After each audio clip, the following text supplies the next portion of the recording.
If someone says, I want to become a neurosurgeon, and they don't have any education, it's not going to work. So the secret to the happiness is emotionally intelligent people who understand that they need the business skills and the mindset to come together.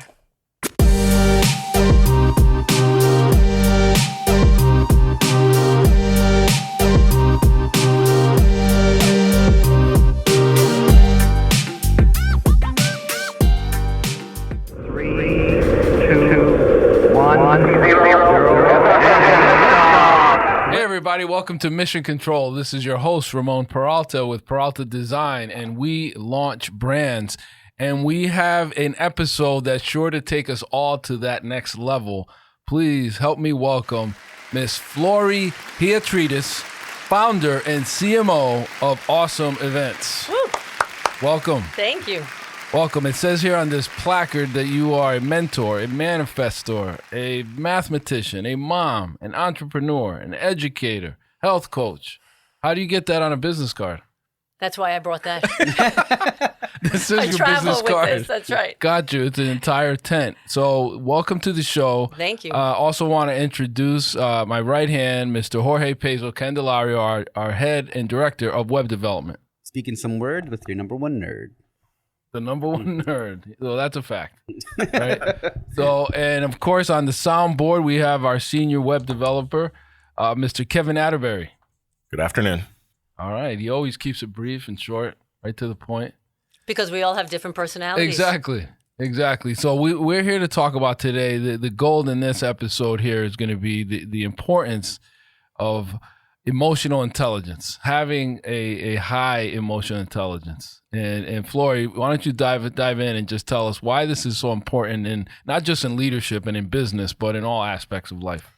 It is the gold. There is proven research that people who have a high emotional intelligence are happy and successful and wise and wealthy in all the pieces of their life. So I just have to get that construct out of the way, this construct of peace, because we all want peace in all the pieces of our life, right? So P is physical, that's our bodies. Emotional is our relationships. Aspirational is our goals. Cerebral is our work, and ethereal is our spirit. If we want to be happy and live a life by design, not default, we have to have EQ, emotional intelligence, as opposed to IQ. Not that IQ is bad, but lucky there's no research that says high IQ is high success. There's no correlation, but there is a 92% correlation. That means one goes up, the other goes up, between EQ and success. And by the way, with success, you can substitute any word. Health, wealth, wisdom, money, peace, success, same thing to me. It's really happiness. People tend to say success, they're starting to think like business success. But I'm talking about success and happiness in all the pieces of your life. So there's my sales pitch. If you want to have happiness in all the pieces of your life, then you want to have EQ in all the pieces of your life. So that's the pitch. And there's proven research from Harvard and Daniel Goleman, and the founder of Emotional Intelligence, that high EQ yields success. And there's nothing to say that, and this is something I was actually reading on the other day, in that just looking at anecdotal evidence, some people feel like that you can only pick one or the other, that you're not allowed to do both. And I'm curious to know what your thoughts on that are. Where is there an opportunity to have that balance? Do you feel like people with a higher IQ tend to not have as high of an EQ by default, and it's got to be more of a learned thing? Oh my God, I love that question, because think of what you said. The answer was in the question. He said, is there an optimal balance between IQ and EQ? But EQ is the overriding, because I'm going to define EQ in a moment. But the number one factor of people who have emotional intelligence, am I talking too fast? No. Born and raised in the Bronx. You know, this is a survival mechanism. You have time, by the way, but it just means you're going to get more in. So. Okay, right. That's why I talk fast. But I will ask you, if you hit something that's like deeply profound, it's okay to repeat it because it'll emphasize it. All right, we'll have a few mic drops and then sound effects. And the bomb sound, yeah. So here it comes. Here comes one. EQ, the number one factor of emotionally intelligent people is that they are aware of who they are and they know how to regulate their behavior to get the outcome that they desire authentically in a situation. So EQ is the overriding factor. Highly emotionally intelligent people know when to use their IQ. So EQ is bigger. So they're not at odds with one another. Say it again? They are not at odds with one another. They're actually nested within one another. IQ is nested within EQ. And you can tell a high IQ person that doesn't have EQ because they're using that IQ to intimidate or to put off or not to explain. How good is that answer? I never said it that way. That's really good. That's why, I mean, it reminds me of, since Chaz is here, shout out to Chaz who's visiting from college. Many college professors or preachers, anyone that's got an audience, they can be highly intelligent on their subject matter and have no ability to read the room. They can look around and see that people are just like dazed and confused, and they're just going deeper and deeper and getting more granular and they just don't have that emotional intelligence to realize, hey, I've got to connect. I got to reconnect with the audience here because I'm losing them. Absolutely. I've talked to Chaz is my son. He's a twin, and my daughter, and they're both at the University of Miami. And these colleges, they're all amazing. But when you really ask an average college student how many professors are dynamic, interactive, aware, motivational, instructional, it's a low percentage, right? Very low. You know who's really great? Kindergarten teachers. Yeah. Because they wouldn't survive if they, right. My wife, they weren't able to. Shout out to her because, 8 o'clock at night, she's ready to pass out. And I'm saying, why? What's the matter? And she's like, I'm exhausted. I've been all day with 15 5-year-olds because it's nonstop and she's got to keep them engaged, like you said. And she's also teaching them 2 very important things, reading and writing at that age. Fundamental. Let me give you another little visual here, right? I have a football, and if I threw the football and you caught it, it's because I threw a good pass. So there's a saying that says topics aren't taught, they're caught, but they're only caught if you present it well. Emotionally intelligent people know how to throw a pass so that it is received. What does that mean? I don't know. The kid cleans the room. The team wins the game. You sell the car. You sell the company, whatever it is. Whatever you want the outcome to be, emotionally intelligent people are the ones who are going to get it authentically. You want to adjust your behavior authentically. So let me tell you the 5 components of emotional intelligence, because there are 5. So what I'm saying is I'm giving you a formula, basically, to be successful. That's why this is gold, right? Because emotionally intelligent people, we have a correlation between high EQ and high success. So since we have that, if we know how to be emotionally intelligent, then technically we know how to be successful. So here are the 5 components. Daniel Goleman's the founder of Emotional Intelligence, but there's so much more material. I'm giving you the 5 big categories. There's a lot of subcategories. But the number 1 is awareness, because nothing happens unless you're aware. Number 2 is regulation. So I know who I am. I know who you are. Now I can adjust my behavior. Now, if you're emotionally intelligent, you're adjusting too. So that's a beautiful thing. But I can tell you that most people aren't. So you're going to do the adjusting for most people. So I'm aware, then I can regulate, then I can be empathetic. Empathy. Everybody knows empathy. But think about it. How can you be empathetic to someone if you don't know who you are and who they are and you don't regulate? So empathy comes after awareness and regulation, empathy. Motivation, then you're able to motivate people. And the last one is social skills, which means you can build relationships. So people who are aware of themselves, then aware of others, regulate their behavior, they can be empathetic, motivate people, and build networks. They're going to be successful, happy, healthy, wealthy, and wise. Wow. And go through... Kev, you're slipping. Yeah. And they're going to... This is one of my favorite books. You're going to go through life. Do you want to zap people or sap people? Oh, yeah. Yeah. Are you an energy vampire, or are you pouring into people, right? Emotionally intelligent people zap. Yes. And if they're not zapping, it might not be intentional. It's because they don't have the skills. So it can be taught. It can absolutely be taught, which is, we joke about the good news, like IQ is not taught. But, there's nature, nurture, right? So nature is how you're born. That's your IQ. That's your ability. Don't get me wrong. IQ's great. But it alone is not going to lead you where you need to go. Mm-hmm. And EQ is nurture. Nature, nurture, born and developed. Nurture is EQ. Yes, I've been in training and education for 45 years. I wouldn't be in this position or career if I did not believe people could move along their continuum. Not everyone will move to the same outcome, but everyone can move along their continuum of emotional intelligence to be happier, more successful, more wealthy. Yes. Wow. And now ultimately, it's because you're getting people to do what you want them to do? If you're a leader per se, or you're an instructor, or... So you're zapping and empowering so that it gets done through them. Let me give you a quick example. Yeah. So here's emotional intelligence. And then I make some jokes. So like if you're at a dinner party and someone double dips the potato chip, like they're not emotionally intelligent. Right? They're not aware of what they're doing. They wouldn't have had any consideration of, or for others. It just totally, goes over their head entirely. Right. My daughter, my older daughter, she had a class called Backpack to Briefcase. I loved it. And she called me one day and she said, Mom, we just had a whole seminar on what to do with an olive pit if you're in a networking conversation. and you have an olive and you have a pit in your mouth, like, what do you do with that? That's a low level of EQ, but it's still an EQ kind of thing. You know, you don't spit it out in front of the person. You don't swallow it. Anybody cares, you tuck it under your tongue until you can get rid of it. Those are so mild, but those are examples. You want the situation to go as comfortable as possible. I've been in sales my whole life as an entrepreneur. Another quick example. I would have business meetings at restaurants. I'd get there early so I could decide how I wanted to sit. I didn't want to be facing my back. I wanted to be all of those awareness, intentional, because where intention goes, energy flows. Wherever there's intention, an outcome. Say that again, please. Where intention goes, energy flows. Right now, if I just have you think about your right big toe on your right foot, you could send energy right there. Intentional energy is the game changer. So here's the example I was going to give you. If right now you were going to write your name, most people would pick up a pen and write with their dominant hand, righty or lefty, whatever that is. Right now, if you put the pen, even metaphorically, in your non-dominant hand, all of you guys do that, just metaphorically, like if you're going to write in the air. How does it feel? It feels awkward. It feels awkward because I've knocked you out of your comfort zone.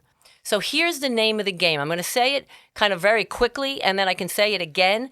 If you are not aware of your comfort zone, your dominant preferences and your dominant behaviors, then you don't know when you have to use your non-dominant. So right now, if you are you righty or lefty? Righty, yeah. So if you had to write with your left hand for the next month, would you be in the zone or would you be frustrated and producing less than quality? Oh yeah, that would be a challenge. But if in a month I came back and said, I'm going to give you $1 million if you could write with your left hand in a month, what would you be doing? Practice. Oh, I'd love it. Okay, I can make that happen. Right. So you'd be practicing so that you were maybe not as comfortable as your right hand, but less uncomfortable. That's an emotionally intelligent thing to do. In other words, I'm going to know that I'm an introvert. I was using left right-handed, but I'm going to know that I'm an introvert. And I'm going to develop extroverted skills. So when the universe needs me to be an extrovert, I can make a move. So I can't be emotionally intelligent without understanding my comfort zone and the skills that I have naturally and the skills I don't have naturally. Quick example, I have a lot of realtors in my community. What if you're an extroverted realtor? We all know what an extrovert is, right? Lots of energy, leaning forward, lots of hands. If you're unaware, lots of interruptions, but that's how extroverts show their interest. Okay, now you go to sell a house and you pick up a couple in the morning and they get in the car and right away you know they're introverted. They have reflective energy. It's not like they have no energy. They have reflective energy. They're not going to interrupt. They're going to wait. They're going to be respectful. Now, if you are your extroverted, unaware, unemotionally intelligent self, you're not selling a house.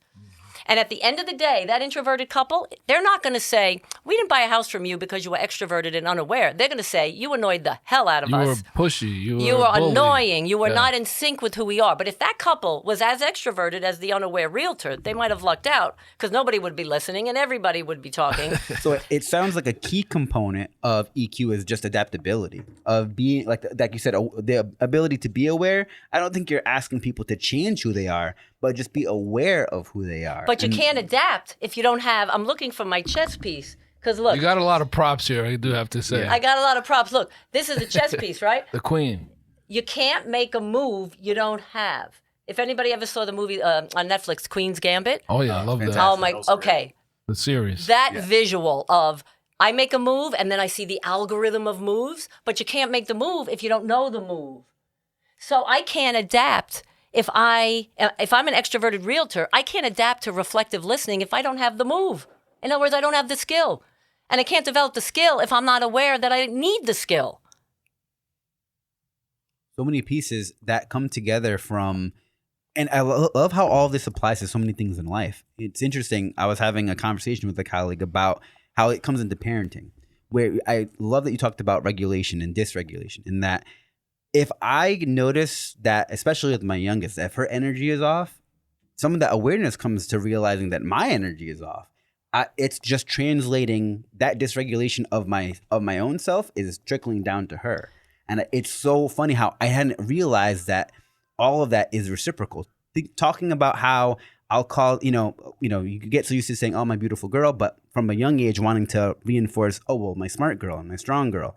And then them giving the energy back to me, like, hey, you're the best at, and not realizing that's part of that self-regulation is trying to just have a better positive attitude for yourself, pouring into others and then having them pour that back into you. But think of what you said. You said, I have to be aware of who she is. I have to be aware of who I am. Then I have to adapt. And that would lead to me being empathetic and being able to motivate and have a relationship with my daughter. You summarize all 5 components in that one example. You could add emotionally intelligent as an adjective in front of every noun. I want to be an emotionally intelligent parent. I want to be an emotionally intelligent coach, mentor, business person, spouse, wife, daughter. Every one of the pieces of the puzzle is going to lead to better outcomes in every area of your life. I got another prop. This is one of my new favorites. Do you know what this is? Boomerang. A boomerang. And when you throw boomerangs, what happens? Comes back. Comes back. So if you put out positive energy, what's coming back? Positive energy. If you put out negative energy, what's coming back? Negative energy. So emotionally intelligent people are aware of the boomerang effect. They are aware of what they are putting out into the universe and how it's coming back to them. Whew, so good. Amazing. Well, listen, I want to learn all about the tactics and the strategies and all your seminars. But first, we want to know about you and the story behind how you built this amazing company right after these words. Can't wait. Are you a small to medium-sized business looking for IT support? Then you've got to contact our partner, Neil Holm, who founded Impact Business Technology. Neil has created an amazing IT services organization based on solid engineering principles, with IT security as a core component. With over 20 years in business, Impact BT has built a client base comprised of private equity and hedge funds, along with a broad range of portfolio companies spanning across industries including manufacturing, healthcare, supply chain, professional services, and financial services, all across the globe. For the best in managed services and IT support, visit impactbt.com. 3, 2, 1. Launch brands. And we're back. Please help me welcome one more time Flory Hiatrides, founder and CMO, the Chief Manifestation Officer for Awesome Events. Thank you. Yes, Flory. So, man, what a segment. The beginning, the gold that you shared, emotional intelligence, Jorge jumping in there with all the conversation. I mean, this was super informative. And I know you're training people. I mean, the biggest takeaway I got was this is okay if you don't have a high emotional intelligence. There are ways for you to improve on it. But first, why don't you tell us your story and how you built this amazing brand? Yeah, one last thing I want to say about the learning part is you can't learn what you can't break down. Right? So emotional intelligence seems so big to people. That's why you have to break it down into those categories and then have a tool for each of the categories so that you can develop your awareness, regulation, motivation, trust, empathy, and social skill. I keep repeating it because those are the 5 components. And there are tools for each of them. So some people say, I'm not that empathetic. You can learn authentically. You don't want to go out of your authentic zone, like in doing any of this. So my story, Kevin, I'm going to do a little rap for my story. All right? Is that all right? Let's hear it. Might just sound like a poem, not a rap, but here goes. So my name is Flory. I'd like to tell you my story through my lifetime nouns. Those are the roles that I've had, as weird as it sounds. I'm a mom, mathematician, and mentor for sure, manifestor, educator, and entrepreneur. I'm a health coach, a life coach. I help people to find all they desire, and it starts in your mind. If you have big dreams and goals you want to set, stay on this podcast and see what you get. Wow. The clapping. Yes. The fans are going wild. Mic drop moment. That was spectacular. How often do you practice that one? I have a bunch of those in my tool belt. I want to know more about the MC mathematician. Flory.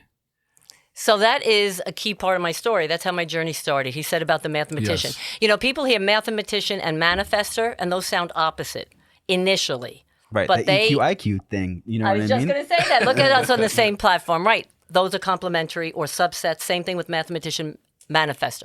Mathematicians are taught to see it and then believe it.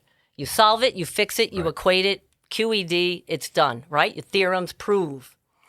Manifestation is about seeing it and then believing it.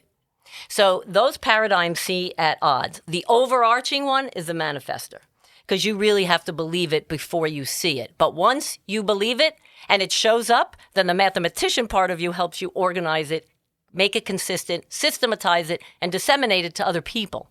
So my story real quick is up until the age of 40, I was a mathematician. I could solve it, equate it, fix it. I did very well in business. My company was all about workflow and design. My undergraduate's math, computer science, MBA is finance, 2 doctorates, everything's analytics and deductions.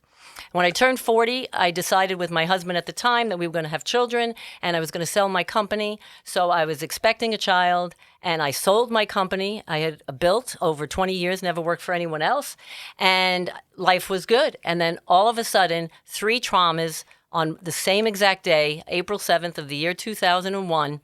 I miscarried. I had to get on a plane to Japan to sell my company, and my dad passed away suddenly. Wow. So I was 40 years old. I came back from Japan with no child, no company, and no father. And the only reason I sold my company was because I was expecting. So talk about not having an equation to get me out of that mental state. And that's when I realized the way I had been living, I call it an algorithmic kind of life. I realized it wasn't exactly working. And then I went on a spiritual journey, a mindful journey to figure out how to heal myself. And I became a holistic health counselor, so I'm also a nutritionist. I then got pregnant, had my first child at 40, at the end of my 40th year, and then had my twins a few years later. So I have realized through experience, you know how most people, underneath all the learning is usually some kind of trauma. Everyone you hear it say, trauma to triumph, wounds to wisdom.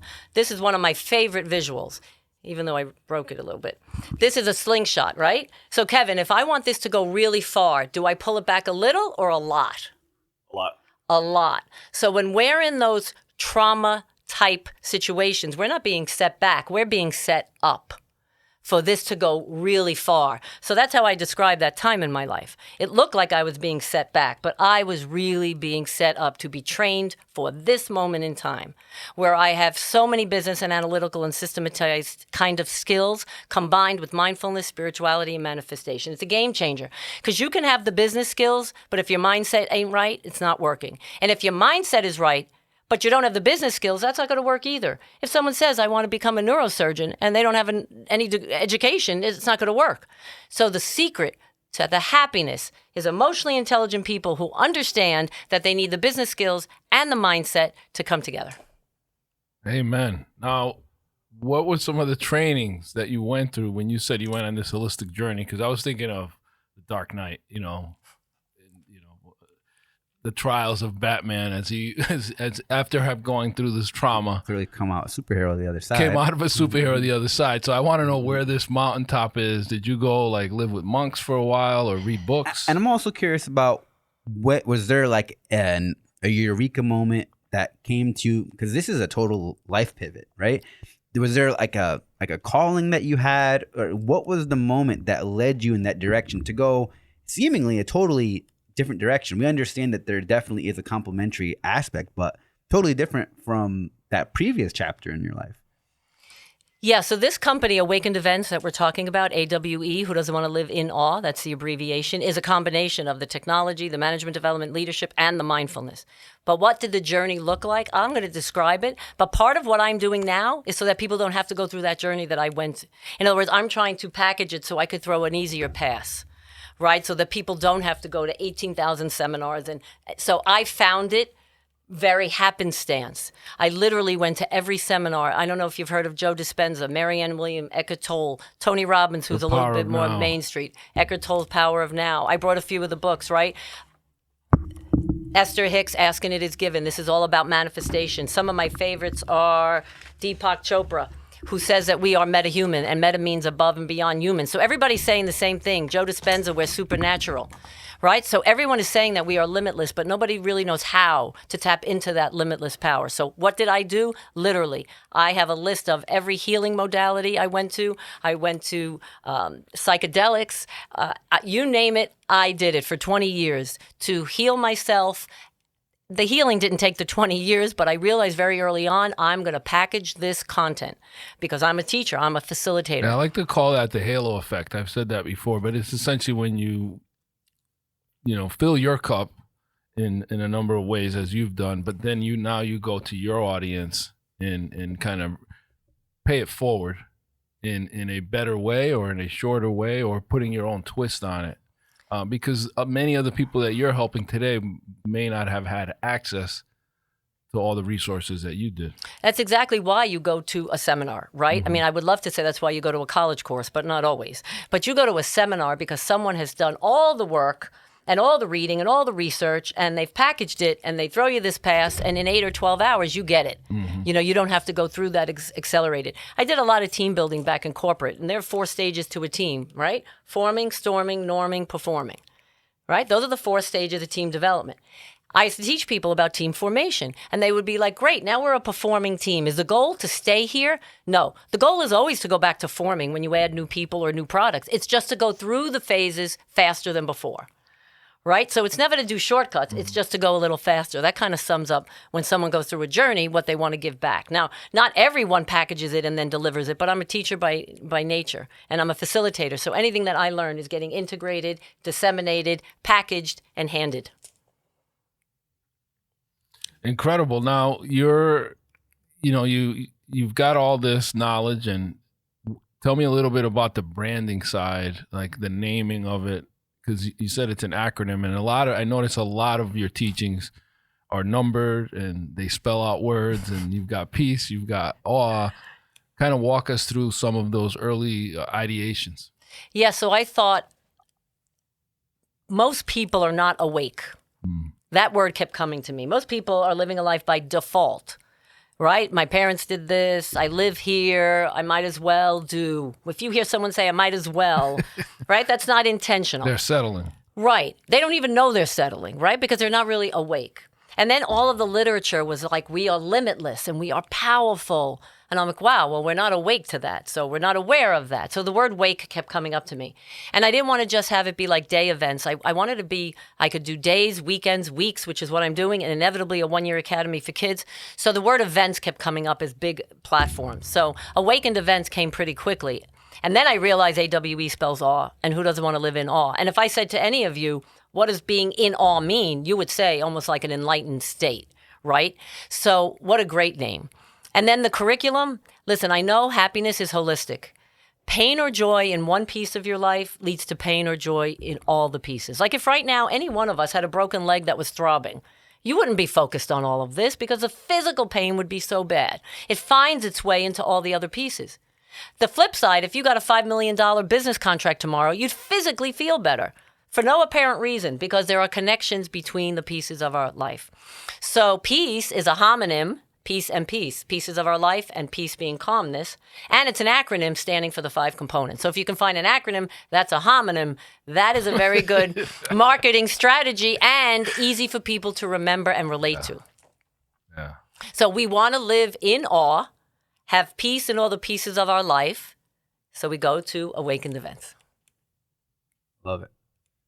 Now, I'm curious to know, at what point did you...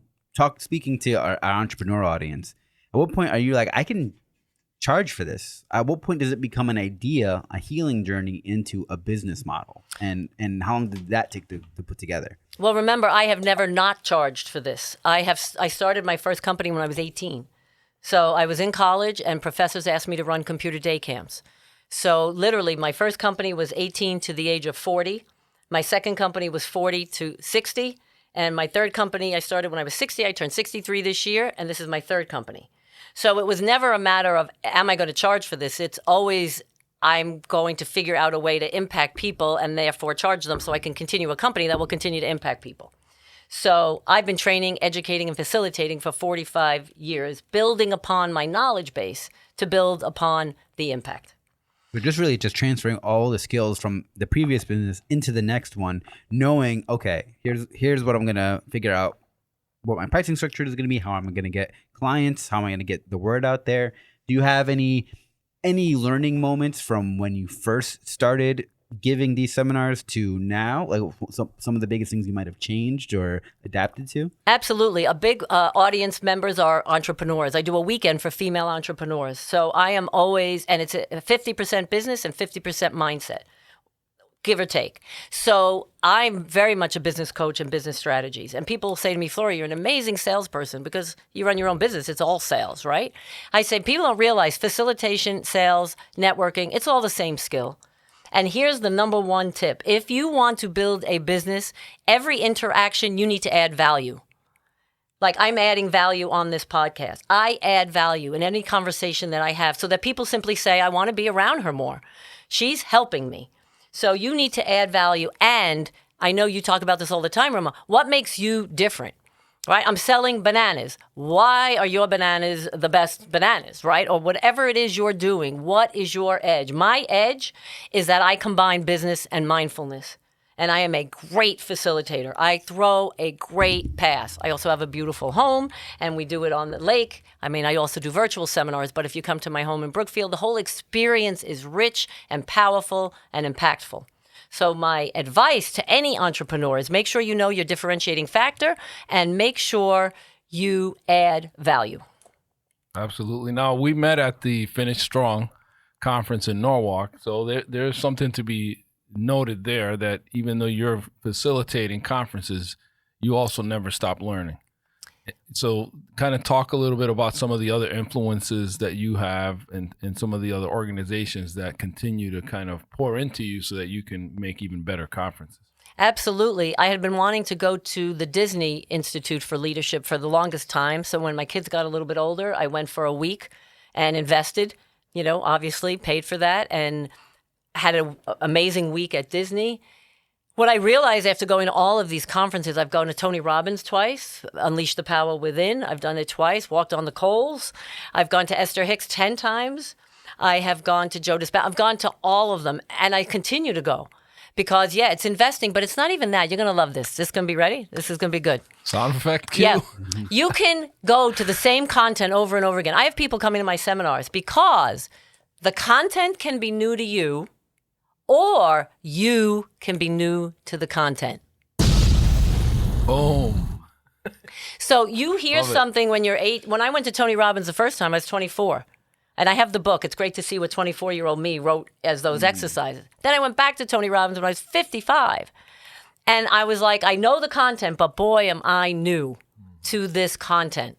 So I always want people, emotionally intelligent people, would be aware if the content's new to them or they're new to the content. Without the EQ and the awareness, then there's no learning. I always say to people, when you're in a seminar at the beginning of the day, it's like you're a fisherman and the boat is empty. And you're going through the day putting fish in the boat.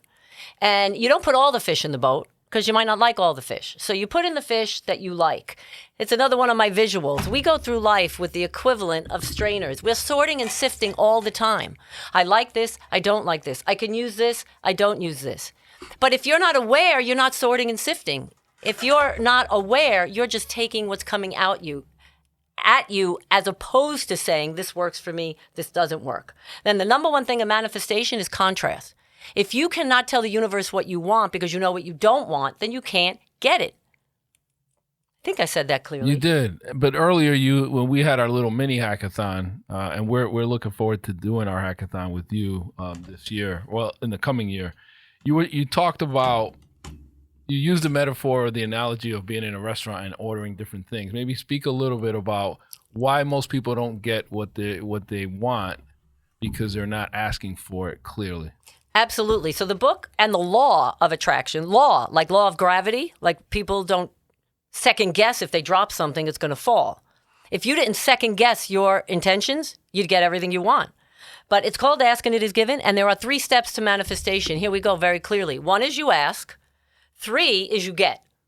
Then people are, well, I've been asking and I'm not getting. Well, step 2 is the one that's getting in the way. Step 2 is get rid of resistance and clarity that is not there, or lack of clarity. And that's where most people get hung up. So that's really answering what you were saying. We have 4 ways of communicating with the universe: thoughts, words, actions, and beliefs. Those are our 4 ways. I can think something. I have a deep-rooted belief. I can act a certain way, or I can say it. In order for you to get everything that you want, your thoughts, words, actions, and belief have to be in alignment and going in the same direction. How come after you get a flat tire, Jorge, after you get a flat tire, they say, do you want an alignment? Why?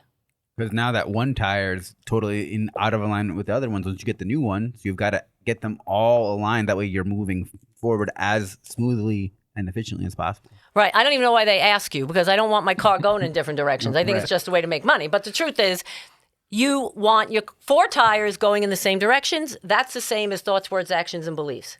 If one of them is going in a different direction, you can't get what you want. So the analogy I gave is if you walked into a restaurant and you told the maitre d' you wanted a steak and told the busboy you wanted a hamburger and told the waitress you wanted salmon, and then you got something completely different, you'd be like, that's not what I ordered. Well, the universe would say, well, you messed us up. You were very unclear, so we could not deliver. That is what I want people to hear. They have to monitor until they get good at it. And then it comes naturally. But you have to monitor thoughts, words, actions, and beliefs. And people say, well, how do I monitor beliefs? You have to evaluate your beliefs. Are they still working for you? Are they some archaic belief was passed down from your grandmother that it doesn't work for you anymore? But if your thoughts, words, actions, and belief are going in the same direction and they are aligned, you have to get what you ask for. It is law. I feel like action is the one that people struggle with Right. a lot of the times, where they're like, "Oh yeah, I want all these things and I want this to happen," and They want it to just happen expect it to happen. magically. Yeah, I see it all the time. without putting the work in. People talk so much about like their fitness or health goals, and their thoughts are towards I want to be healthier. Their words are talking about it all the time. They believe that they will get there, but none of the actions that they're putting into the world support any of that. So if you're not making actionable change and you're missing that awareness of, hey, you want to be healthier, you believe it, but you're not putting in the work in the kitchen and at the gym, no meaningful change is going to happen. Yeah, and we call that inspired action. But let me tell you what happens with some people, too. They're doing the action, but while they're on the treadmill, they're thinking, oh, my God, I don't look as good as that person. I'm still never. So it still has to be your thoughts, words, has to be in actions, alignment. all four of them. And you have to monitor them all the time until you get good at it. I'll go as far as saying it's biblical, because faith without works is dead. That's one of my favorite lines. Like, and it was a story of a guy who, it's like an Italian anecdote, but anyway, this guy would go and pray to like Saint Joseph, let's just say, and he would pray, every week that he could win the lottery, and he'd go and he'd go and he'd go and he'd pray and he'd pray and he'd pray, but he never won the lottery. And then when he got to heaven, he was like, God, I prayed to win the lottery, and he was like, well, you got to buy a ticket. So you have to be in the game. You have to be in the game. That's what I'm saying. You have to That's take why. action. Do you guys remember? I don't know how many years ago the movie The Secret. Yes. It fell a little. In the book, yeah. Because it fell a little flat yeah, because it it really basically said if you go in your room and hope and pray for a bike or a car, it'll show up, right? But it missed. Write it down and put it in your wallet, and it's going to appear somewhere. Right, without inspired action, right? So it's this combination. But the number one thing is the alignment of those four. Yeah. And I mentioned a little before to your team that we have 60,000 thoughts a day, and 55,192, or 92% for most people, are negative. So in the beginning, it takes a little bit to rephrase. I'm saying like disappointment and anger and jealousy and rage, and all the negative emotions can be pivoted and reframed to have a positive energy and vibration. So there's a bit of reprogramming that needs to take place. Great word. Absolutely. And you know what? Some people think their beliefs are facts, but they're just thoughts you're thinking a long time. Let me say that again. Beliefs are just thoughts you've been thinking a long time. So we think they're facts. We think they're law. But they're just something someone taught us, or that we've been conditioned to believe. So you've got to question. Here's another one of my great props, right? The quality of your life is the quality of your questions. This is like the probing question. You have to do this with yourself, and you have to say, why do I believe that? And is it still serving me? And is it something I still want to believe? Most people don't question their beliefs. It's the number one reason people don't manifest. They have limiting beliefs that they think are law and unchangeable. That was gold. Love it. All right, so let's get to the conferences, because we're excited to be joining you. I know we met at one, but then the whole story about how we met and just learning more about what you do. I mean, the suitcases, the props, the signs, the tripods. I mean, your whole home is like set up for conferences. I even scoped out the carafe, like the convention size carafe that you have. So walk us through, because to my surprise, I saw some people I recognize in some of the photos. Like I saw Marlon, and you've done work with realtors and insurance agents. So kind of walk us through what someone might expect, someone listening. What can they expect? Because I've got a whole agenda here. Take us through what a conference would be like. What do people get out of it? So we have one days, we have weekends. I'm starting a week next summer, and the end goal for younger people is a year. But for now, people can attend any one days that they want. So I have 3 cornerstone courses. The very first course I recommend people coming to is called The Missing Piece. And so there are 5 pieces. You get an overview of each of the pieces, like an hour in each, which means you get like 2 or 3 golden tips in all 5 of the pieces. So there are 3 of those courses: the missing piece, the centerpiece, how good a name is that? And the masterpiece, right? That one's my favorite. Right. So once you master peace, your life becomes a masterpiece. So basically, if you went through all 3 of those, you'd have like 3 hours in each of the pieces. But then people want more than just a few hours on each piece. So we have full days on each of the pieces. So you can come to a full day on physical or emotional, aspirational, cerebral, ethereal. So inevitably, we're building this content like a college curriculum where you could get these lifelong life skills, because honestly, our young people are not getting these skills in our traditional educational system. That's why so many young people are finding me. That's why when you looked at the pictures, you saw so many 18, 19, 20-year-olds either not going to college or after college realizing, they might have learned calculus but not how to do their taxes. Or, they don't know leadership skills and goal setting and very practical, implementable skills. So you can join us for one day. You can join us for a series of one days. You can come for a weekend. You can come for a week. And this has been building, because this is 2.5 years this company is around, so not that long. So we have been excited. You and I might be working together on a project in Cuba. That's exciting. For entrepreneurs, I had a Zoom 2 nights ago with Africa.